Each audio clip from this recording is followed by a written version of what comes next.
గణేష్ పండుగ చాలా అయిందుల్లా పెద్ద పెద్ద ఇగ్రాలు మండపాలకు వస్తూనే ఉన్నాయి మరి. గణేష్ ఆగమన్ పేరుతోని ముసారంబాగ్ ఏరియాల గింత జోరుగా ఎల్కని చెప్పిండ్రు.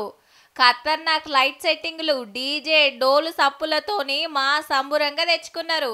ఆగమన్ అనేది ఏంటంటే వినాయకుడికి తీసుకొచ్చేటప్పుడు చాలా మంచిగా వెల్కమ్ చేస్తున్నట్టు, దేవుడు వస్తే మనకు ఒక హ్యాపీనెస్ వస్తున్నట్టు. పండుగ ఇంకో 10 రోజులే ఉన్నది కాబట్టి చందాలకు తిరుగుడు, మండపాలు కట్టుడు, గణపతులను సెలెక్ట్ చేసుడు నడుస్తుంది.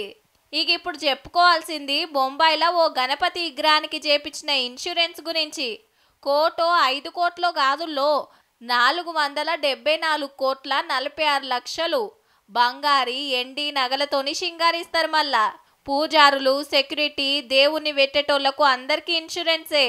కుర్చీలు, సీక్రెట్ కెమెరాలు, కంప్యూటర్లు పతొక్కదానికి బీమా చేపించిండ్రంటే చూడుండ్రిగా. వీళ్ళు 70 ఏండ్ల కాంచెల్లి గణపతిని పెడతా అంటే దేశమంతా మస్తు ఫేమస్ అయింది. ఇప్పటికైతే గింతే. పండుగ టైంలో మళ్ళీ చెప్తాం తీన్రి.